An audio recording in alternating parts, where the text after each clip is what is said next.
And the guy with the wedding story, hey, we should all be at your feast. Wasn't I invited? So all these excuses are so transparent, or at least would have been to those who heard the parable, that it was clear Jesus is saying these invited guests were insulting this great man by refusing his invitation. In Luke's story, he takes his revenge by inviting a whole bunch of people who would otherwise never have dreamed of being asked into the house of an important person, much less take a seat at his table for a feast. He would invite the poor, the lame, the blind, the crippled, the outcast of society, who important people would never have into their homes. They might feed them a scrap from the back door, but that's it. And when there weren't enough of them, he sent his servants out, Jesus said in the story, to the countryside, the highways and the hedges, like the old gospel song says, to find out anybody who was up for a free meal at a good party. Invite them too. And so his house was filled, and his revenge, as I said, takes the form of this. Even if any of my previous invitees have a change of heart and show up late, don't you let them in. They cannot come in. They have rejected my invitation. They are barred from the banquet. They are barred from the great feast. They can have no part in the party. And Jesus, in Luke's version of the parable's telling, just leaves it lay there. Now let's flip back to Matthew, from which Eric read. Matthew chapter 22. I'm going to reread that, if you don't mind, also from the New Living Translation.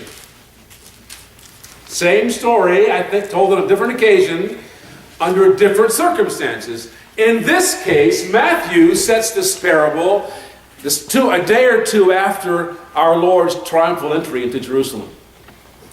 He has, according to other translations of the gospel, he has already had his big wipeout in the temple. He has driven out the merchants and the money changers and overturned all the tables. And remember, he was confronted by the officials by saying, "By what authority do you do these things? Who do you think you are, Bob?" And so Jesus has more or less continually, since he got into town, been engaged in direct debate with, Matthew remembers, the elders of the temple, the chief priests, and some Pharisees. And he is already, by the time of his telling of this parable in Matthew 22, he has already infuriated them with a few pointed parables aimed directly at them. And they're already talking about the fact that we got to get rid of this guy. He is really dangerous. So the setting is quite different. It's not a casual dinner after temple one Sabbath. This is Holy Week.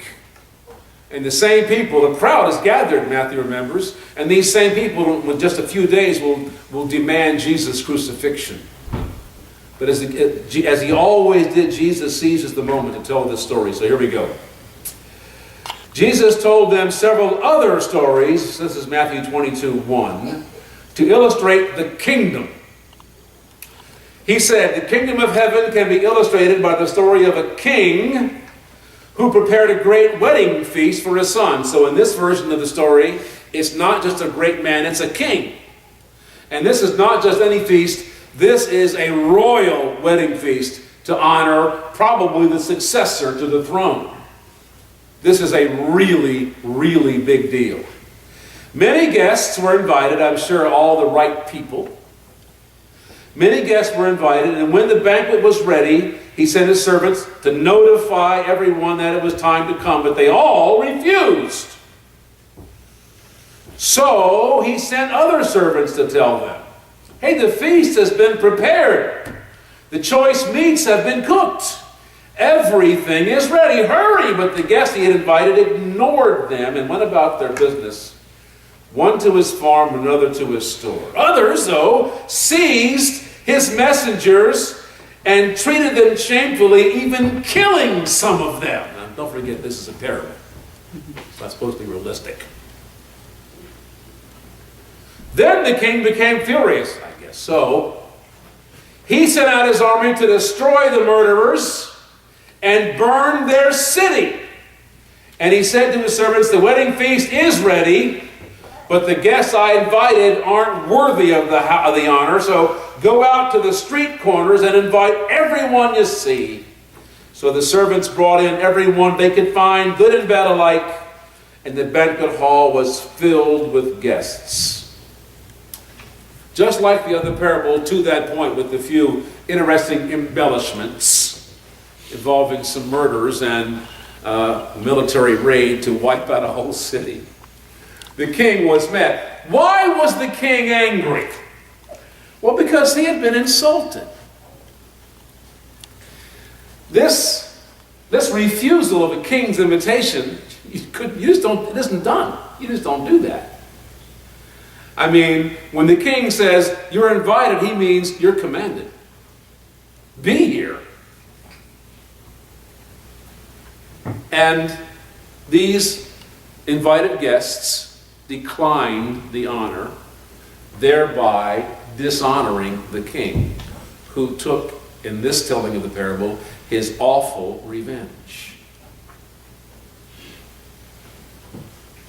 Now, almost all Bible scholars that I consult in my studies agree that the main thrust of the primary narrative of this parable is involving Israel and the church. That the primary narrative is Jesus' allegorical lesson that the king was God, and the original invited guests was Israel. And Israel has shown contempt for God's salvation by rejecting his invitation. And so, listen, God's invitation has been withdrawn and given to others who would be only too happy to receive a shot at an invitation to enter the kingdom. The Gentiles, so despised by the Jews, so clearly unworthy of an invitation, so lame, so blind, so crippled, so pathetic. They didn't have God's law. They didn't have the blessing of the calling of Abraham and Moses. They had no credentials. They had no kingdom rights.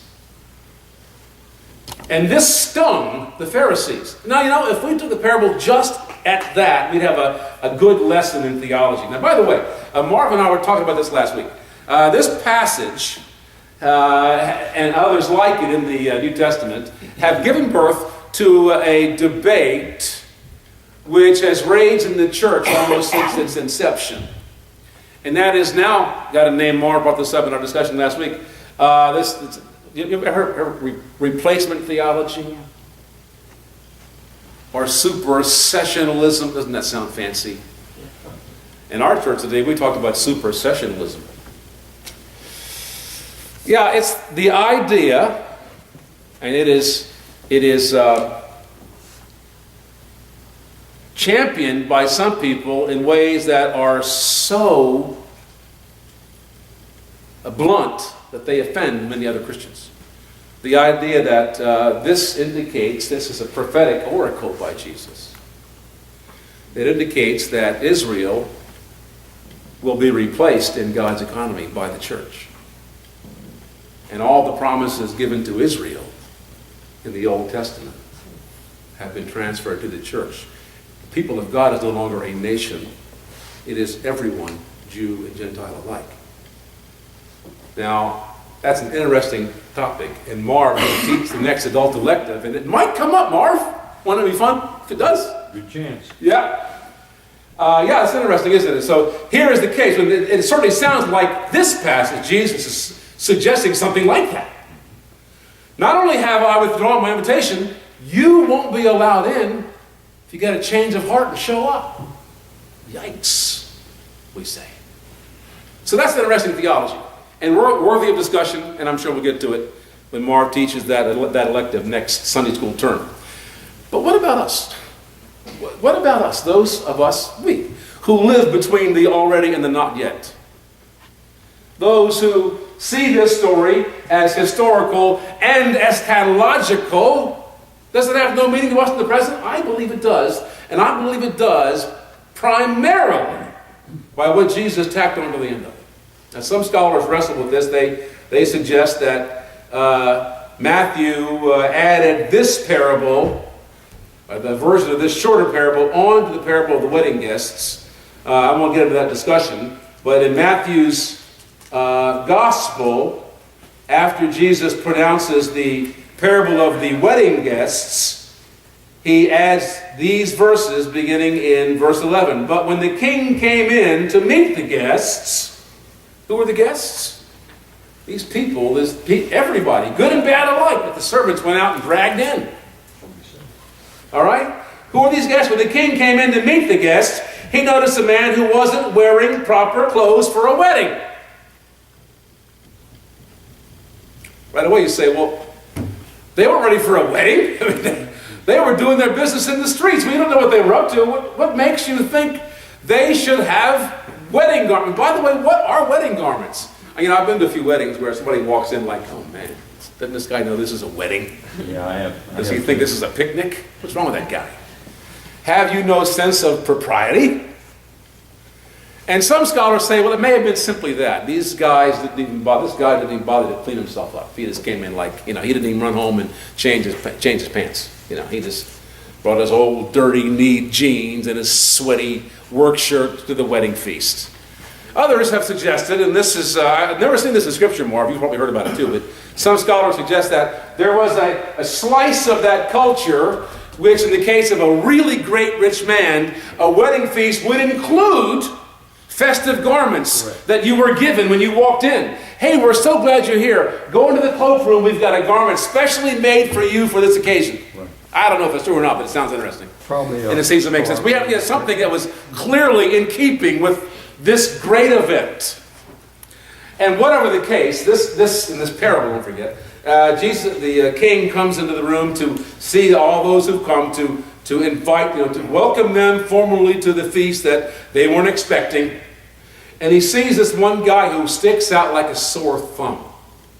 Now, when I first heard this sermon preached, it was preached by a man who made this analogy. He said, do you ever worry, talking to us in the congregation, do you ever worry that if you do in fact get to heaven, that somebody will find you out? And somebody important looking will say, hey, bub, what are you doing here?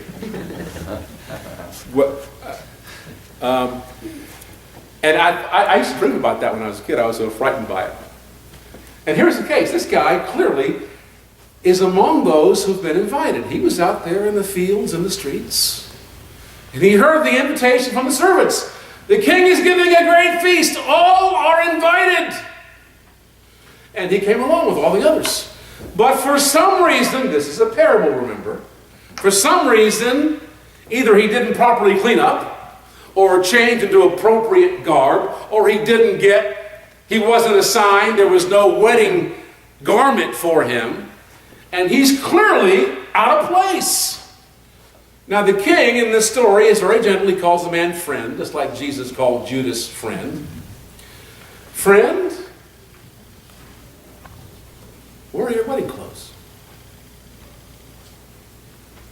And the man was made speechless by the question. He had no answer. Then the story takes a bizarre turn. Because the king not only throws the man out, he has him bound hand and foot. And he adds an eternal judgment note to this guy's being cast out of the house. Cast him out into outer darkness, where there will be weeping and gnashing of teeth. Whenever Jesus said that, he's talking about eternal damnation.